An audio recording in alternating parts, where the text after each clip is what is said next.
Hey there, so we're going to do what in my mind is one of the wildest integration techniques. Most calculus teachers agree with me. This is definitely one of the ones where you can reason your way through it, but it's easier to memorize what it looks like. And especially because of distance learning, just having these as part of the notes that you just always have accessible to you. The other nice thing is that if we're thinking about AP or we're thinking about more advanced calculus classes you'll take in the future, they're very unlikely types of problems. You will only run into them once or twice in any given course. So you can cram for them, and if you can't recall them on the AP test, it's only going to show up once, maybe twice. So get yourself ready for notes for some wild nonsense, but it's kind of fun. It's kind of weird. This is called trigonometric substitution. And what it is, it's the way to integrate problems that look like this. So there's basically three types. It's wherever you have a root with a sum or difference of squares in there. And it's not necessarily ones that look only like this, it's just where that type of problem is present, like what you'd maybe see here. Oh, I took away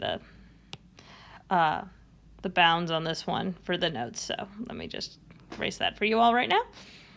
Now, whenever you have problems like this that you see, what you're going to want to think about as a way to help sort of prime your brain is think about the derivatives of your trig inverses. And that's just a way to help connect things that look like this with trigonometry. Now, if you're interested in seeing a ton of different proofs about how this works, you absolutely can. I'm going to show you how to do it. So trig substitution, the way that we go about doing this is we look here at this root problem, we recognize that it's a trig substitution, and when it's a number minus the variable, like we see here, we say, well, I'm going to say that x is then equal to a times, and you can use sine or cosine. I will tend to use sine just because it means that we're not going to end up with as many negatives. Now, you might say, well, that makes no sense. Why would you do that, Miss Ross? Well, the reason that this does make sense is then you end up with a squared minus x squared, which is a squared sine squared theta. We can then factor out an a squared, leaving us with 1 minus sine squared. And then we want to use our lovely Pythagorean identity, which says that cosine squared plus sine squared is equal to 1, which means that if I have 1 minus sine squared, that's cosine squared. This should bring up memories from our last lesson. And taking this all the way down, now we just have a cosine of theta. So basically what you're doing is a u substitution, but with thetas and trig introduced into the mix. So what you're going to want to do for these other ones is just using your different trig substitutions. If you have a sum, you want to say x is equal to a times tangent of x, which means that this all is going to simplify down into a times secant. And if it's a variable minus the constant, you're going to say that x is equal to a secant of theta. These are different variables. You do have to do substitution. So sorry for that very poor notation there. Theta, theta, meaning that that's equal to a tangent theta. So again, you're changing the variable, so you have to use some u substitution like principles. Let's actually do a problem with u substitution. So in this case, you'll say, oh, this is a weird integral. Okay, this is the one that's u substitution.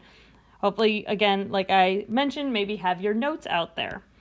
And you'll say, okay, well, I'm going to say x in this case is equal to 3 sine theta, because if 9 squared is equal to if 9 is equal to a squared, that means a is equal to 3. Boom, boom, boom. So now what that ends up being after that substitution is following this same logic here. You can plug it in and do the math if you like, but you end up with a 3 cosine of theta. Perfect. But now you have the dx. And this is why it was really important when I noticed I was writing the wrong variable, because these two have to match. If you remember things like implicit differentiation, separable equations. So we're going to use u substitution that says if x is equal to 3 sine theta, then dx is equal to 3 cosine of theta d theta. So that when I substitute that in, I end up with 3 cosine theta times 3 cosine of theta d theta. Can factor out a 9. And now we have cosine squared theta d theta. And this is why we do this immediately after yesterday's lesson. Because if you remember from the example of cosine squared, we are going to use the double angle theorem to say, well, that's the same as 1/2 times 1 plus cosine of 2 theta d theta, which means that I have 9 over 2 times the integral, which would be theta, plus 1/2 sine of 2 theta plus c. Now, here's the part where it gets incredibly wild. Now, with plugging these back in, we need things in terms of x for our final answer. So if we look here, we can say, all right, well, using this function right here, I'm going to solve that x over 3 is equal to sine theta. And so then sine inverse of x over 3 is theta. So that at least helps us with this. Now, when it comes to sine of 2 theta, as you can imagine, they will want you to simplify with this sine inverse and this sine. But we have 2 theta in here. So what we now have is I would recommend that you use the double angle sine function, which is 2 sine theta cosine of theta.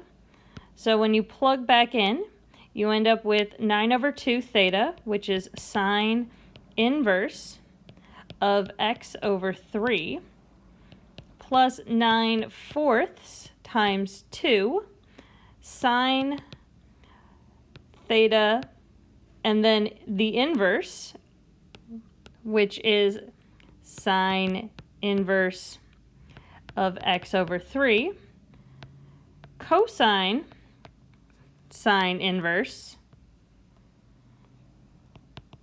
sorry for the small handwriting, of x over 3, and then a plus c. Now, thankfully, these two cancel out very nicely. Might do a little canceling here. This is where, in my mind, the kind of fun but also wild stuff happens. And I'm going to bring your attention back to x over 3 is equal to sine of theta. Sine of theta, as you remember, is opposite over hypotenuse. Here we have our opposite is x over 3, hypotenuse is 3. I can then use the Pythagorean theorem to say that this is 9 minus x squared, our familiar friend. So then the cosine of theta, because that's what this right here is cosine of theta, is adjacent over hypotenuse. And if I look at that picture there, I can actually evaluate that. So we get 9/2 sine inverse x over 3 plus, here we have 9 over 2 times x over 3 for the sine inverse canceling. Cosine adjacent is root 9 minus x squared all over the hypotenuse of 3. Our final answer then is 9 over 2 sine inverse x over 3 plus, this will cancel,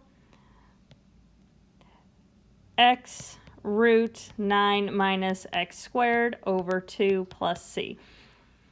Here's the nice thing is that if you're taking the AP and you end up having multiple choice answers that look like this, that's another way to be like, oh, I've got a weird root and I've got a sine inverse. I'm probably doing trig substitution.